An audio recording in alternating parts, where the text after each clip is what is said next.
দর্শক, বাংলাদেশ নিয়ে অপপ্রচার চালানো যেন ভারতীয় গণমাধ্যমগুলোর রুটি রুজি হয়ে দাঁড়িয়েছে। একের পর এক ষড়যন্ত্রের জাল বুনছে মোদি সরকার।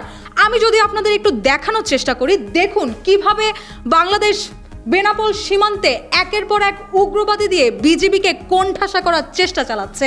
ওকে, বোধ প্রতিবাদকারী বিএসএফ এটা ক্রস করে যাওয়ার চেষ্টা করছে, কিন্তু পারছে না। এখানে দেখতে পাচ্ছেন বর্ডার সিকিউরিটি ফোর্সের যারা আছেন তারা এখানে তীব্রভাবে এখানে দাঁড়ানি একটা খাটু দিলেন। দেখুন ভারতীয় জঙ্গিরা কিভাবে ব্যারিকেড ভেঙে বাংলাদেশে ঢোকার চেষ্টা করছে। খোদ বিএসএফ পারছে না সামলাতে মোদির পোষা এই উগ্রবাদীদের।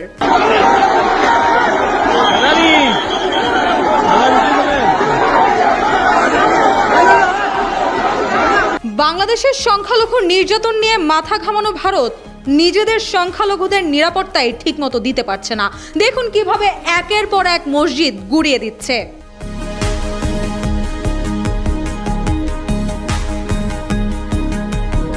দর্শক দেখুন, আমি একটু আপনাদের দেখানোর চেষ্টা করছি স্ক্রিনের মাধ্যমে, জয় দিনের মাধ্যমে আমি একটু চেষ্টা করছি আপনাদের দেখানোর কি করছে তারা, কিভাবে মসজিদগুলো একের পর এক গুড়িয়ে দিচ্ছে।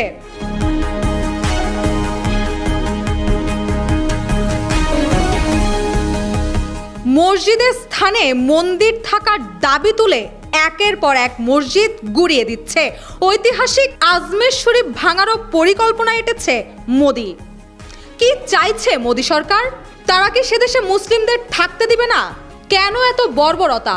এদিকে শেখ হাসিনাকেও এখনো সামনে আনছে না মোদি। কোথায় লুকিয়ে রেখেছে বাংলাদেশের সাবেক প্রধানমন্ত্রীকে? কেন এর জবাব দিচ্ছে না ভারত? স্বাধীনতার পর থেকে আওয়ামী লীগকে জিম্মি করে রেখেছে ভারত সরকার। তবে কি বাংলাদেশের সংখ্যালঘু নির্যাতনের অভিযোগ তুলে বাংলাদেশ দখল করার চেষ্টা চালাচ্ছে ভারত? দর্শক, আপনারা এতক্ষণ ছিলেন জয় দিনের সঙ্গে। থাকুন